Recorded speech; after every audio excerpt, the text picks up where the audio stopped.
Velkommen til Coming Up. I aften skal vi møde en ung mor, der både får tid til sit barn og til sit studie. Vi skal også finde ud af, hvad aarhusianerne synes, Danmarks nationalret skal være. Og så skal vi se på, hvordan livet efter fængslet det kan være. Men nu til noget lidt mere hyggeligt. Vi har været med en flok medicinstuderende ude og helbrede bamser. Bamser og børn er mødt op sammen med Coming Up i Bilka i Tilst til årets store internationale bamsedag. Projektet det går ud på, at vi prøver at forbedre børns forhold til sundhedsvæsenet, og det gælder så både til læger og sygeplejersker, og hvem de nu ellers møder, fordi børn ofte er rigtig bange for os og sådan lidt utrygge og ikke synes, at det er særlig sjovt, de undersøgelser, vi laver. Så vi prøver at præsentere dem for nogle af vores sådan, normale ting, som vores stetoskop og vores reflekshammer og sådan noget, så de finder ud af, at det slet ikke er så farligt, som de går og tror. Så de forhåbentlig får lidt nemmere, når de selv møder os i det virkelige liv. Hedder den Pluto? Ved du, hvorfor jeg kunne gætte det? Det er fordi, jeg elsker Pluto. Prøv at se, hvad jeg også har her på navneskilt. Første station, børnene kommer til, det er en sekretærstation, hvor de får udfyldt en bamsejournal. Det er en station, hvor vi forsøger at give børnene lidt tryghed i deres historie, så de får lov til lige at fortælle første gang, hvad bamsen fejler. Og så får de stillet nogle spørgsmål, de i hvert fald kan svare på. For eksempel, hvad de selv hedder, hvad bamsen hedder, hvor gamle de er, osv. Ved du, hvor gammel Pluto er? Jamen, det er Bamsehospital. Skal jeg spørge ham lige? Okay, jeg tager ham lige herover og spørger ham. Hvor gammel er du, Pluto? Han siger, han er 100 år. Lyver han? Er han 100 år? Det er en meget gammel hund.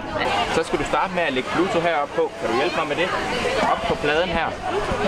Ja, og så kan du se alle de her røde lamper. Så kommer der sådan nogle piu stråler ind. Og så kan vi få et billede af knogler. Her er vores røntgenstation. Og det er her børnene de får scannet deres bamser. Og der har vi fået lavet et røntgenbillede af dem.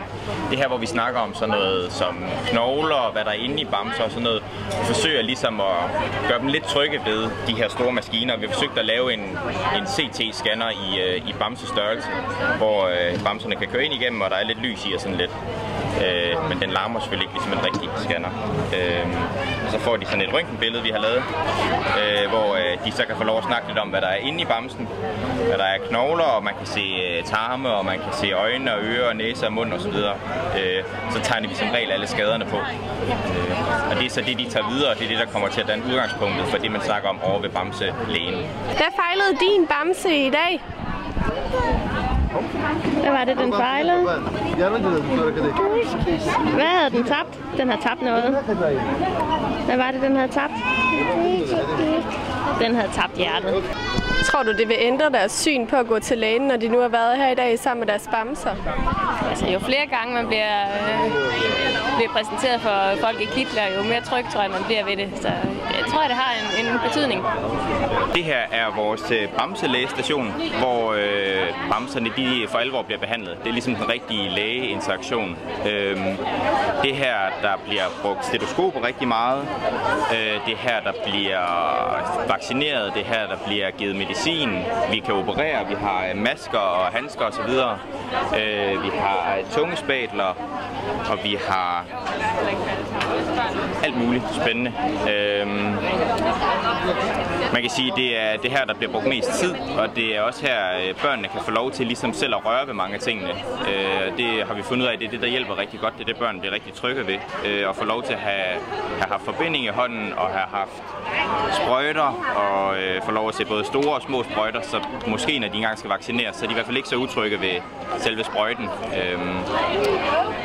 Tit kan de få meget af det også med hjem, så de ligesom kan få lov, så det kan indgå i sådan lidt mere naturlig leg derhjemme, så det ikke bliver sådan et eller andet helt vildt, når man endelig kommer til læge, og så ser sådan en meget farlig en her. Det er fordi, den har rækket knoglen her på højre arm. Er den så blevet repareret nu? Nej, jeg ved ikke helt, hvad vi kan gøre ved. Vi udvælger hvert semester nogle stykker, der er med os i et halvt år gangen, og så bliver de uddannet til bamselæger. Jeg valgte at blive bamselæge for 3 år siden, fordi at jeg, da jeg startede på medicinstudiet, havde sådan en klar idé om, at jeg skulle arbejde med børn. Og så var det den forening, der fokuserede på arbejdet med børn. Og det startede egentlig med, at jeg bare syntes, det lød sådan lidt sjovt. Og så var jeg ude og prøve det en gang, så blev jeg fanget af det. Helt almindelig bamselæge er det egentlig mest nogle timer, 2 til 3 gange på et halvt år, man bruger på det. Men hvis man er med til alt planlægningsarbejdet, er det en gang i måneden, hvor man mødes og laver noget planlægning. Hvis du også har en syg bamse og vil have den kureret af bamselægerne, kan du møde op den 8. november på Lystrup Bibliotek. Hvis du sidder derude som medicinstuderende og tænker, at det med at være bamselæge lige er noget for dig, så kan du sende en ansøgning til Bamsehospitalet. En anden, der også bruger meget tid sammen med bamser, er Signe Nørfeldt Friborg. Hun er nemlig ung mor samtidig med, at hun er studerende. Hvorfor jeg skal i skole? Skal jeg for at lære noget? For at blive klogere?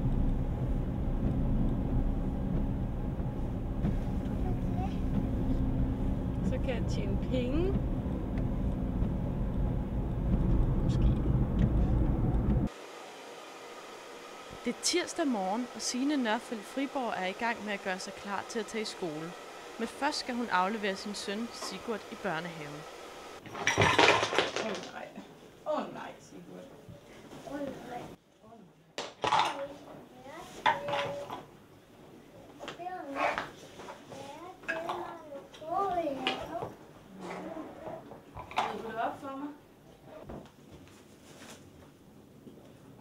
Det burde jo være nemt nok, men der, ligesom, der kommer altid et eller andet uforudsigeligt, altså på en eller anden måde, så det ikke lige altid er, at jeg kommer helt til tiden. En dreng, der bliver ked af det, når han skal afleveres i børnehave, og en mor, der aldrig tager højde for, at der kan opstå uventede ting. Hvis jeg bliver så klog i skolen, så kan jeg få et job, og så kan jeg tjene penge og få en ny paraply til Sigurd. Nej. Ja, du har en paraply der, så jeg behøver ikke gå i skole. Nej.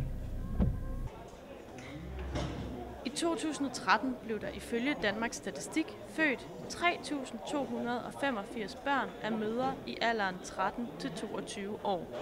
Som ung mor kan det være svært at få forældre og studiekabalen til at gå op. Alligevel klarer piger som Signe det. Altså jeg har været meget fristet af bare at arbejde, fordi det er nemmere. Altså det er det virkelig. At man kan stå op, tage på arbejde, lave noget, komme hjem og holde fri og være sammen med sit barn. Så på den måde så har jeg overvejet, om jeg skulle lade være med at starte på en uddannelse. Men på den anden side, så har jeg også glædet mig helt vildt, egentlig. Det er i morgen 3:30 til 17, tror jeg.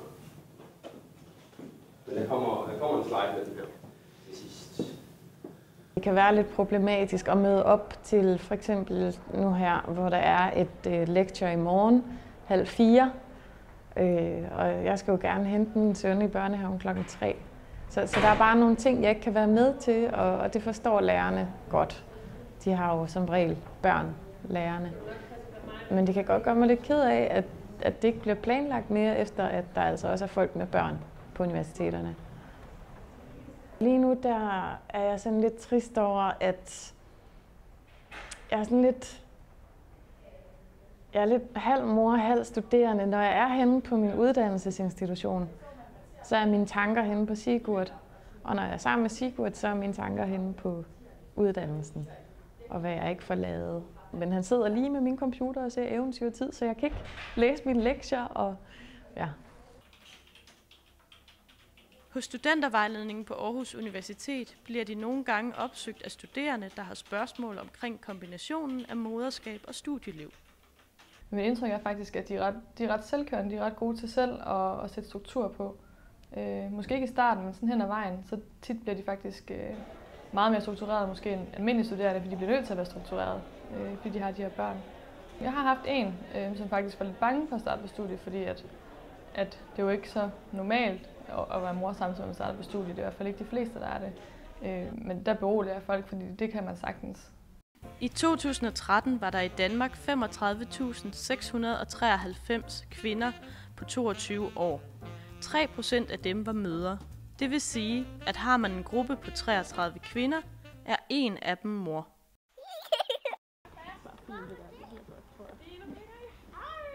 Da jeg lige havde født Sigurd, så gik jeg til sådan en mødergruppe på Møderhjælpen, hvor der var sådan en ung mødergruppe.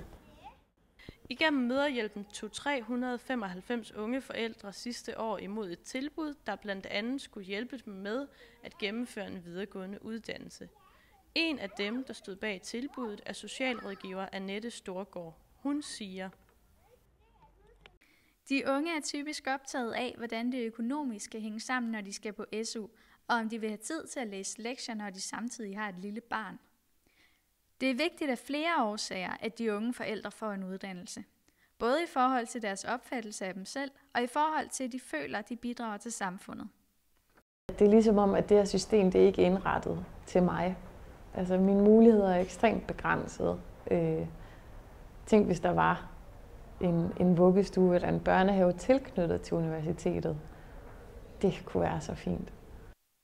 Det er socialudvalget i Aarhus Byråd, der har mulighed for at gennemføre en sådan idé. I det udvalg sidder Knud Mathisen. Det har han gjort siden januar. Tanken i, at man får sine børn passet der, hvor man er, den synes jeg, den er fantastisk god.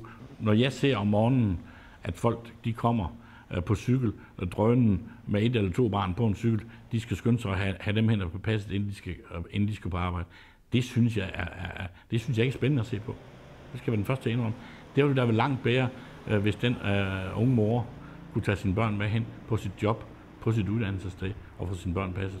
Og som jeg sagde før, hvis der var sådan, at der er en pause midt på dagen, 1 time eller 2, så kan man gå ned og være sammen med sine børn. Det må da være ønsketænkning. Ja, det vil jeg gerne tage med i socialudvalget.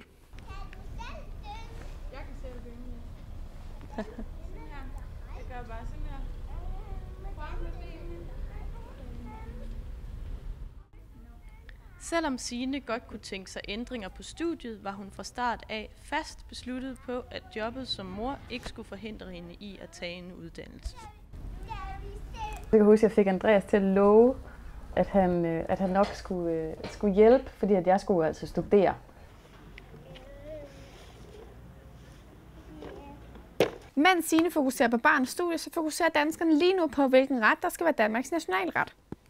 Feltet er blevet skåret ned til 8 forskellige retter. Og de heldige retter er karbonader og smørbrød, brændende kærlighed, stikflæsk, æbleflæsk, svinekoteletter, hakkebøf og stegte sild.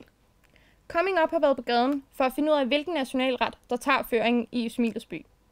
Hvad synes du skal være Danmarks nye nationalret? Karbonader, tror jeg, hvis det skulle være en af dem. Ja. Ej, smørbrød sgu. Det er det, der er mest specielt. Ja, ja, det er rigtig smørbrød, der er flere variationer i. Open sandwich, det er det. Er det det? Ja. Det tror jeg. Jeg har en klar vinder. Det er smørbrød. Ja, jeg tænkte også smørbrøden faktisk lige dengang. Det er sådan meget dansk. Den får alle mine stemmer. Ja.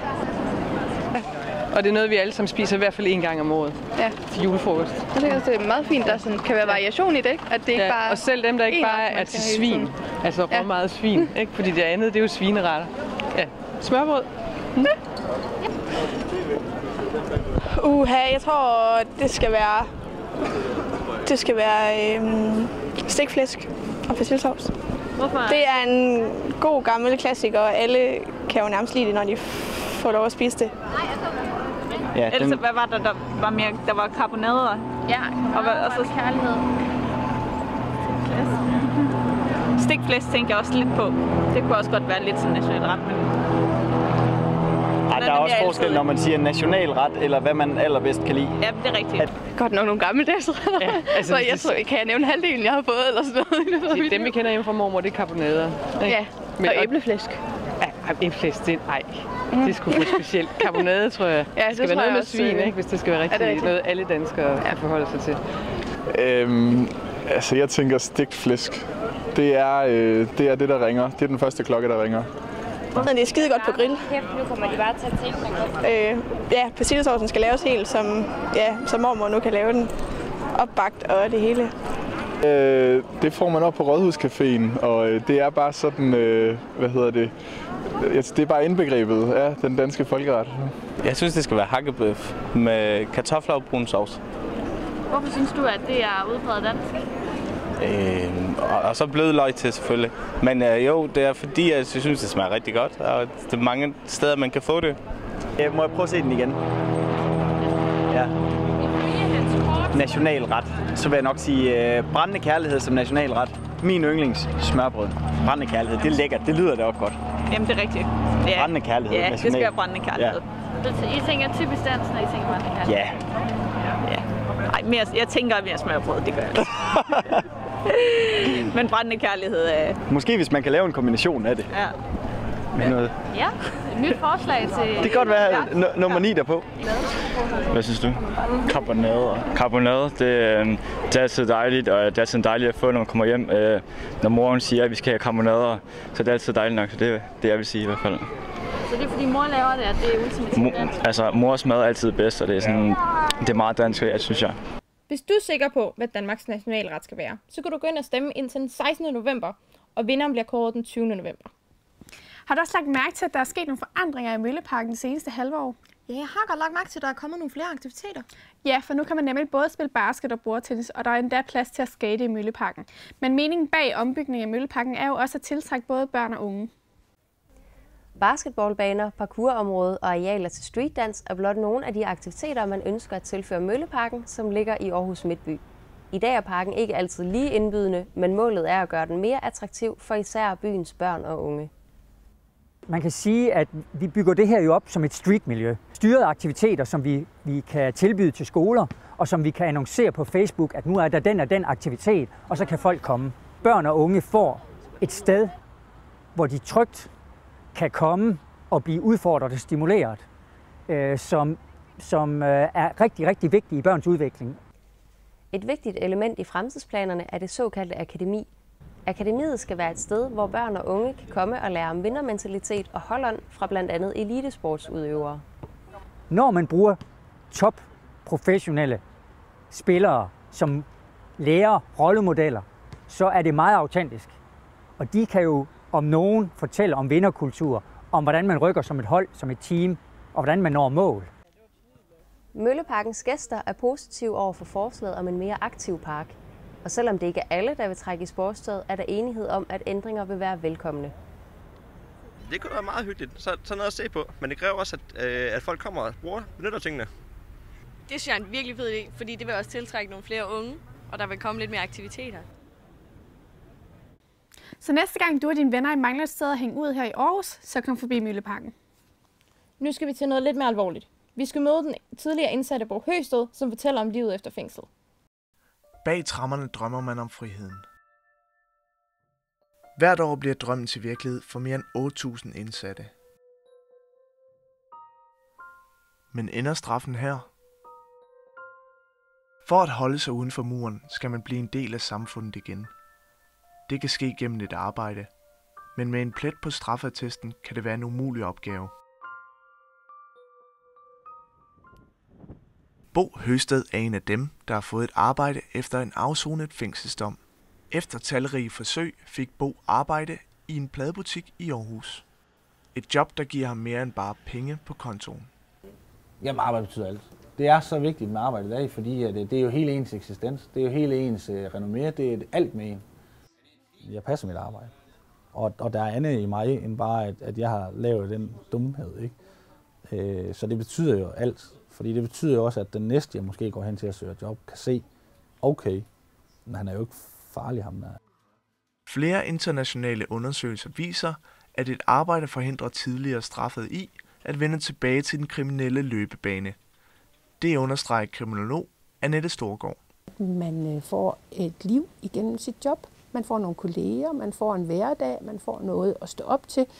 Og det betyder jo rigtig meget for, hvordan døgnet ellers kommer til at gå. 88% af den danske befolkning vil gerne give tidligere straffet en chance til. Det viser en repræsentativ undersøgelse, lavet af Opinion. Vi har spurgt tilfældige danskere om deres holdning til tidligere indsatte. Synes du, at tidligere straffet skal have en chance for at komme tilbage til samfundet? Ja, det synes jeg. Det er jo derfor, at de kommer i fængsel, og det er derfor, at de får den straf, de får, og i den tid, de får. Ja, det synes jeg. Det er fornuftigt at sende dem til samfundet, og så kan de være til gavn. Ja, selvfølgelig. Altså, jeg kan ikke se, hvordan det skal være nogen hindring for dig, at du har lavet en fejl i dit liv. Altså, det mener jeg, vores samfund det er langt nok frem til at kunne acceptere. Ja, bestemt. Det afhænger af, hvad han er straffet for. Ja. Hvis det er sådan noget lægelsesbeskadigelse også, så det ikke. Ja, det kan vi også meget bøje. Jeg vil lave beskadigelse som decideret mor. Men alle skal have en chance, det synes jeg. I 2005 blev Bo dømt for drab. Han fik 12 års fængsel. Han mener selv, at dommen er for hård. For 2 år siden blev han løsladt, men hans handling sidder stadig i ham. Jeg har ødelagt rigtig meget af jer, som jeg ikke har haft lyst til at ville ødelægge af. Jeg startede faktisk de første 8 måneder i fængsel med at ryge helt ned i et hul. Min celle den blev tapetseret med alt, jeg kunne finde omkring min sag, og jeg slog mig selv i hovedet hver eneste dag. Indtil der så var en ung kvindelig vagt, der kom ind og sagde til mig, prøv at høre her, du får så mange antal år. Det er straf nok for dig. Jeg tror, du skal til at komme videre. Men udfordringerne fortsætter, når man kommer ud på den anden side af murene. Det har Bo mærket på egen krop. Jamen altså udfordringerne, da jeg kom ud af fængslet, det er jo den der med at finde arbejde. Det er praktisk talt umuligt. Du render hovedet mod muren gang på gang. Lige snart de hører, du har noget straffattesten, så tak, så er vi interesseret. En gang var særlig hård for Bo. Jeg skulle sådan set bare lige ud og snakke med dem. Og så skulle jeg skrive under på nogle papirer, og så var jeg sådan set mere eller mindre ansat. Og så 2 timer før jeg skal til den her sidste samtale, der vælger de så at ringe og så sige, at de har sgu fortrudt. Fordi der var et par medarbejdere, de kunne ikke overskue at skulle arbejde med en, der havde siddet i fængsel. Der havde jeg bare rendt hovedet imod muren så mange gange, at der var lige en snært af, at nu gider jeg sgu ikke mere. Nu giver jeg op. Så giver mig min førtidspension, så kan det være lige meget. Alt det, jeg kæmper for. Fuck det. Altså. Annette Storgård peger på, at et job i fængslet ikke pynter på CV'et. Det kan derfor være svært for tidligere indsatte, når de skal søge et arbejde. Det kan være vanskeligt at komme og søge et job, og man bliver spurgt, jamen, hvilket job kommer du fra? Jamen, jeg kommer fra maskinsnedkeriet inde i fængslet, eller jeg kommer fra 10. klasse inde i fængslet. Det er ligesom, det virker ikke så salgbart i en jobsamtale. Og som følge af det, kan man sige, skal man i gang med at have kontakt med jobcentret, man skal i kontakt med socialforvaltningen, og alle de her steder skal man gøre noget, man ikke har skuldet længe, nemlig selv tage mod til sig, gå hen til skranken og sige, jeg har brug for hjælp til det her. Det kan være rigtig, rigtig svært, når man har været uden rådighed over sin egen tid i en periode. Selvom 88% af den danske befolkning vil give tidligere straffet en chance til, så bliver der udstedt flere straffeattester end nogensinde før. Det tyder på, at en tidligere dom spiller en stor rolle, når man søger job. Og undersøgelsen viser også, at danskerne tøver, hvis tidligere kriminelle skal ansættes på deres egen arbejdsplads. Hvad vil du sige til at arbejde sammen med en tidligere tyv? Det vil jeg nok, altså det vil komme an på arbejdet selvfølgelig. Jeg vil have det svært, hvis jeg for eksempel selv skulle ansætte en tyv. Men jo, altså jeg vil jo godt kunne arbejde sammen med en, jo. Ja, men jeg tror, jeg kan være sådan lidt opmærksom på, hvor min punkt er. Hvad vil du sige til at arbejde sammen med en, der har dræbt en? Det vil jeg ikke godt være. Det har jeg ikke lyst til. Nej. Uanset hvad, om han har været psykisk syg eller noget andet, så vil jeg ikke have lyst til det. Hvorfor ikke? Fordi at det at dræbe en, det er en stor ting. Hvorfor skulle man dræbe mig? Altså du ved, han har jo gået forbi 100.000 mennesker, måske 1 million mennesker, siden han dræbte en person. Altså hvorfor har han ikke dræbt nogen af dem, så hvis han ville dræbe mig? Det kunne jeg ikke noget. Fordi altså, der ved man ikke, hvor man har personerne. De plejer at være syge. Det kan godt være, at jeg kan arbejde, men jeg bliver måske lidt bange for. Fordi normalt så altid, de har sådan nogle mange tatoveringer og sådan nogle hårde bananer og så er sådan. Ja, det tror jeg her, jeg kan være lidt bange for. Hvad med for eksempel Bo her? Han har dræbt en gang. Ja. Kunne du tænke dig at arbejde sammen med ham? Ja. Han siger ud sådan fornuftigt og glæde. Ja, det tror jeg kan arbejde sammen med ham. Bestyreren af pladeforretningen Emil Weberg var villig til at give Bo en ny chance. Fængselsdommen kom bag på ham, men han valgte at se forbi kriminaliteten. Man tænker aldrig drab som det første. Altså, så tænker jeg sådan, hvor mange kasser mælk har du stjålet nede i Kvickly eller sådan et eller andet, ikke? Altså, jeg fandt jo ud af, at Bo, han var bare jo bare en mand, der havde været en presset situation, og så fandt jeg ud af alle de andre ting, Bo er. Altså, den her sådan søde, lidt højt råbende nordjyde, altså som er sjov, og som kan snakke øret af mennesker, der kan snakke øret af mennesker. Efter Bo startede i pladeforretningen og igen føler sig accepteret, ser fremtiden lysere ud. Det gav jo en luft, det gav en tro på, at der alligevel er nogen i samfundet, som faktisk står ved det der med, at selvfølgelig skal de have en chance mere, ikke?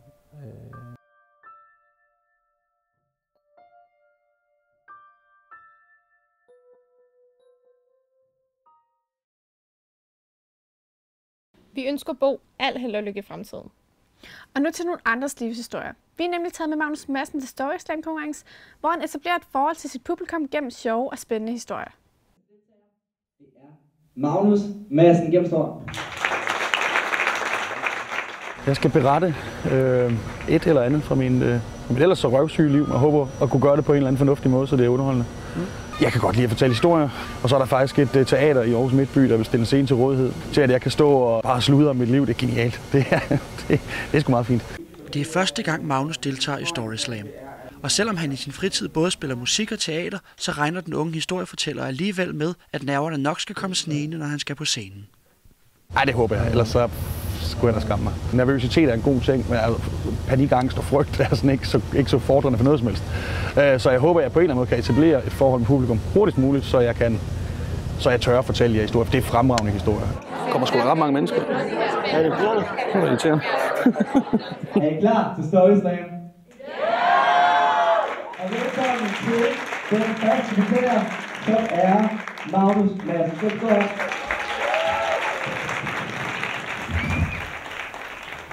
I vil tro, det er løgn, men jeg har en kæreste, og... Deltagerne indtager på skift scenen og fortæller historier, der er lige så forskellige som fortællerne selv. Nogen har en eftertænksom tilgang til historiefortællingen, mens andre spiller mere på humor. Hvad er det, man råber i den situation? Og jeg råber, Gud hjælp mig, at der er en læge til stede ind i 500 elever. Der kommer så en...